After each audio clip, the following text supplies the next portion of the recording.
Alright guys, in this video I'm going to show you how you can join the official King Legacy Roblox Discord server. So just load up Discord, and then from here we want to scroll down at the end of our server list and just press on add a server.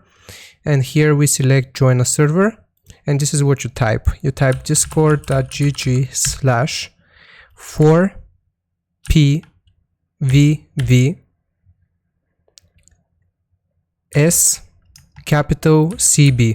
So 4pvvs capital CB, and then you press on join server. If it says that it's currently full, here's another way of joining it. So just search for King Legacy, and then you go to the game, scroll down, and then right here you should see the Discord link for King Legacy. Just click on it, and as you can see, you've been invited to join King Legacy. All you have to do is press on join King Legacy. So I hope this was helpful. Don't forget to like and subscribe if this worked for you, and I'll see you next time. Goodbye.